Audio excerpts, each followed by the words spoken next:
നമസ്കാരം. ഇന്ത്യൻ രൂപയുടെ മൂല്യം റെക്കോർഡ് ലോയിലേക്ക് ഇടിയുന്നു. ക്രൂഡിൻ്റെ വില $110 മുകളിലേക്ക് എത്തുന്നു.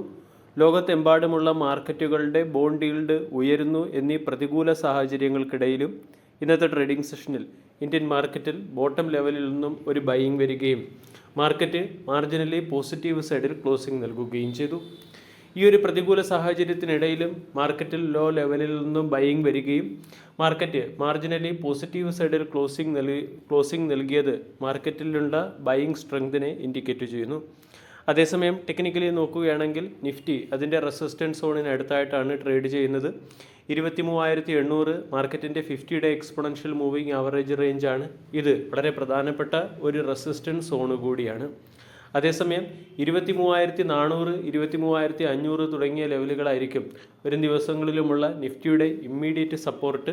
23,400 എന്ന സപ്പോർട്ട് നഷ്ടമായാൽ 23,350 അടുത്ത സപ്പോർട്ടായി പ്രവർത്തിക്കും. അതായത് 23,300-നും 23,800-നും ഇടയിലുള്ള റേഞ്ച് ബൗണ്ട് മൂവ്മെൻറ്റ് വേണം വരും ദിവസങ്ങളിൽ ഇന്ത്യൻ മാർക്കറ്റിൽ നമ്മൾ പ്രതീക്ഷിക്കാൻ.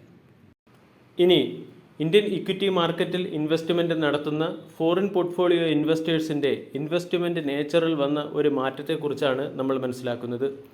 ICICI സെക്യൂരിറ്റീസ് പ്രസിദ്ധീകരിച്ച ആർട്ടിക്കിൾ പ്രകാരം 2022 മുതൽ 2026 വരെയുള്ള കാലയളവ് നമ്മൾ അനാലിസിസ് ചെയ്യുകയാണെങ്കിൽ ഫോറിൻ പോർട്ട്ഫോളിയോ ഇൻവെസ്റ്റേഴ്സിൻ്റെ ഇൻവെസ്റ്റ്മെൻറ്റ് നേച്ചറിൽ പ്രകടമായ മാറ്റം വന്നിരിക്കുന്നു.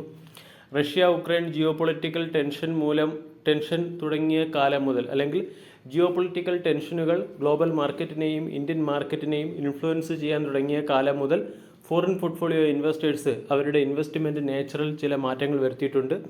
മുമ്പ് foreign portfolio investors large cap heavy weight സ്റ്റോക്കുകളിലായിരുന്നു ഏറ്റവും അധികം ഇൻവെസ്റ്റ്മെൻറ്റ് നടത്തിയതെങ്കിൽ ഇപ്പോൾ ഗ്രോത്ത് ഓറിയൻറ്റഡ് ആയിട്ടുള്ള സെക്ടറുകളിലേക്ക് മാറിയിട്ടുണ്ട്. ഡേറ്റ നമ്മൾ പരിശോധിച്ചാൽ HDFC ബാങ്കിലുള്ള ഫോറിൻ പോർട്ട്ഫോളിയോ ഇൻവെസ്റ്റേഴ്സിൻ്റെ സ്റ്റേക്ക് ഹോൾഡിംഗ് 11.6% നിന്നും 6.9%-ലേക്കാണ് കുറച്ചിരിക്കുന്നത്. റിലയൻസ് ഇൻഡസ്ട്രീസിലുള്ള പോർട്ട്ഫോളിയോ 9.1% നിന്നും 5.3%-ലേക്കും, ഇൻഫോസിസിലുള്ള FPSൻ്റെ സ്റ്റേക്ക് ഹോൾഡിംഗ് 5.8% നിന്നും 2.1%-ലേക്കും, TCSലുള്ള സ്റ്റേക്ക് ഹോൾഡിംഗ് 4.2% നിന്നും 1.3%-ലേക്കുമാണ് കുറച്ചിരിക്കുന്നത്. കോട്ടക് മഹീന്ദ്ര ബാങ്കിലുള്ള FPSൻ്റെ സ്റ്റേക്ക് ഹോൾഡിംഗ് 3.1% നിന്നും 1.5%-ലേക്കും, ഏഷ്യൻ പെയിൻറ്റിലുള്ള FPSൻ്റെ സ്റ്റേക്ക് ഹോൾഡിംഗ് 1.2% നിന്നും 0.4%-ലേക്കും കുറച്ചിട്ടുണ്ട്.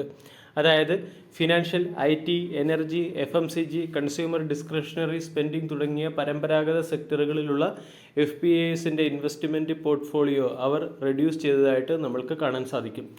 അതേസമയം കമ്പനികൾ മോഡേൺ ബിസിനസ്സിലേക്കും എമർജിംഗ് ബിസിനസ് സെക്ടറിലേക്കും കൂടുതൽ ഇൻവെസ്റ്റ്മെൻറ്റ് നടത്തുന്നുണ്ട്.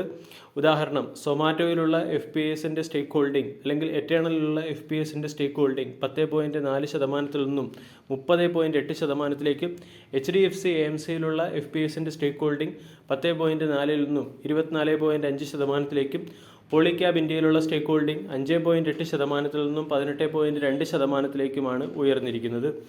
മാക്സ് ഹെൽത്ത് കെയറുള്ള FPSൻ്റെ സ്റ്റേക്ക് ഹോൾഡിംഗ് 14.6% നിന്നും 45.4%-ലേക്ക് ഉയർന്നപ്പോൾ പേടിഎമ്മിലുള്ള FPSൻ്റെ സ്റ്റേക്ക് ഹോൾഡിംഗ് 4.4% നിന്നും 24.3%-ലേക്ക് ഉയർന്നതായിട്ട് കാണാൻ സാധിക്കും.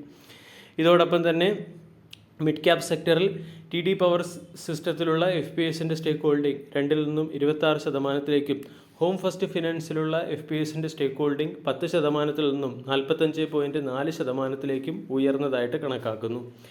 ഇവിടെ ഏപ്രിൽ മാസത്തിൽ ഫോറിൻ പോർട്ട്ഫോളിയോ ഇൻവെസ്റ്റർ ഇന്ത്യൻ മാർക്കറ്റിൽ നെറ്റ് സെല്ലറായി തന്നെ തുടർന്നു. 60,900 കോടി രൂപയുടെ സെല്ലിംഗാണ് FPIs ഇന്ത്യൻ മാർക്കറ്റിൽ നടത്തിയത്. ഈ സെല്ലിംഗ് പ്രധാനമായും consumer discretionary, health care, energy, auto തുടങ്ങിയ സെക്ടറുകളിലാണ് നടത്തിയിരിക്കുന്നത്. അതായത് ഫോറിൻ പോർട്ട്ഫോളിയോ ഇൻവെസ്റ്റേഴ്സ് കൺവെൻഷണൽ സെക്ടറുകളിൽ നിന്നും മാറി ഗ്രോത്ത് ഓറിയൻറ്റഡ് ആയിട്ടുള്ള manufacturing, health care, industrial, financial service തുടങ്ങിയ സെക്ടറുകളിലേക്ക് കൂടുതൽ ശ്രദ്ധ കേന്ദ്രീകരിക്കുന്നു എന്നാണ് FPIsൻ്റെ ഇൻവെസ്റ്റ്മെൻറ്റ് നേച്ചറിൽ വന്ന മാറ്റത്തിൽ നിന്നും മനസ്സിലാക്കാൻ സാധിക്കുന്നത്. ഇനി ക്വാർട്ടർലി റിസൾട്ട് സെഷനിൽ മികച്ച പെർഫോമൻസ് കാഴ്ചവെച്ച ഒരു ഡിഫൻസ് സെക്ടറിലെ സ്റ്റോക്കിനെ കൂടി പരിചയപ്പെടാം. സ്റ്റോക്കിൻ്റെ പേര് അപ്പോളോ മൈക്രോസിസ്റ്റം. അപ്പോളോ മൈക്രോസിസ്റ്റം ഇന്നത്തെ ട്രേഡിംഗ് സെഷനിൽ 8% ഉയരുകയും 320 രൂപയ്ക്കടുത്ത് ക്ലോസിംഗ് നൽകുകയും ചെയ്തു. കമ്പനിയുടെ ക്വാർട്ടർലി റിസൾട്ട് മികച്ചതാണ്. ക്വാർട്ടർലി റിസൾട്ടിൻ്റെ പശ്ചാത്തലത്തിലാണ് സ്റ്റോക്ക് പെർഫോം ചെയ്തത്. കമ്പനിയുടെ റവന്യൂ 161 കോടിയിൽ നിന്നും 293 കോടിയിലേക്ക് ഇയർ ഓൺ ഇയറിൽ വർദ്ധിക്കുകയും റവന്യൂവിൽ 81% വർധന ഉണ്ടാവുകയും ചെയ്തു. കൂടാതെ കമ്പനിയുടെ പ്രോഫിറ്റ് ബിഫോർ ടാക്സ് 36 കോടിയിൽ നിന്നും 54 കോടിയിലേക്ക് ഉയരുകയും പ്രോഫിറ്റ് ആഫ്റ്റർ ടാക്സ് 163% വർദ്ധിച്ച് 140 കോടിയിൽ നിന്നും 241 കോടിയിലേക്ക് മെച്ചപ്പെടുകയും ചെയ്തു. എൻ്റയർ ഫിനാൻഷ്യൽ ഇയറിലേക്കുള്ള കമ്പനിയുടെ കൺസോളിഡേറ്റഡ് റവന്യൂ നമ്മൾ പരിശോധിച്ചാൽ 562 കോടിയിൽ നിന്നും 904 കോടിയിലേക്കാണ് ഉയർന്നത്. റവന്യൂവിൽ 60% വളർച്ച കമ്പനി കൈവരിച്ചു.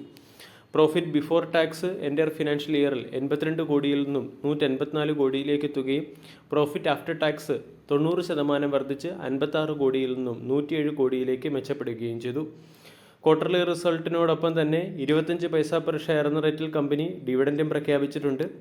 കമ്പനിക്ക് മെയ് മാസത്തിൽ മാത്രം ഏകദേശം 17 കോടി രൂപയുടെ ഓർഡർ ഡിഫൻസ് സെക്ടറിൽ നിന്നും പബ്ലിക് സെക്ടറിൽ നിന്നും 10 കോടി രൂപയുടെ ഓർഡറും മറ്റുള്ള പ്രൈവറ്റ് കമ്പനികളിൽ നിന്നും 24 കോടി രൂപയുടെ ഓർഡറും ലഭിച്ചിട്ടുണ്ട്. സ്ട്രോങ് ഓർഡർ ബുക്ക് തന്നെയാണ് സ്റ്റോക്ക് മികച്ച പെർഫോമൻസ് നടത്തുന്നതിന് പിന്നിലെ പ്രധാന കാരണമായി പ്രവർത്തിക്കുന്നത്. ഇനി സ്റ്റോക്കിൻ്റെ പെർഫോമൻസ് നോക്കിയാലും കൺസിസ്റ്റൻ്റ് ആയിട്ട് ഹയർ സൈഡിലേക്ക് പോകുന്ന രീതിയിലുള്ള ഒരു പെർഫോമൻസാണ് സ്റ്റോക്ക് ഇതുവരെയും കാഴ്ചവെച്ചിരിക്കുന്നത്. കഴിഞ്ഞ 3 വർഷം കൊണ്ട് 820% റിട്ടേണും 5 വർഷം കൊണ്ട് 2800% റിട്ടേണുമാണ് അപ്പോളോ മൈക്രോ സിസ്റ്റം ഇൻവെസ്റ്റേഴ്സിന് നൽകിയത്. 320 രൂപയ്ക്ക് അടുത്തായിട്ടാണ് സ്റ്റോക്ക് ട്രേഡ് ചെയ്യുന്നത്. 350 സ്റ്റോക്കിൻ്റെ റെസിസ്റ്റൻസും ഓൾ ടൈം ഹൈയുമാണ്. വീഡിയോ എല്ലാവർക്കും ഇഷ്ടമായി എന്ന് വിശ്വസിക്കുന്നു. താങ്ക്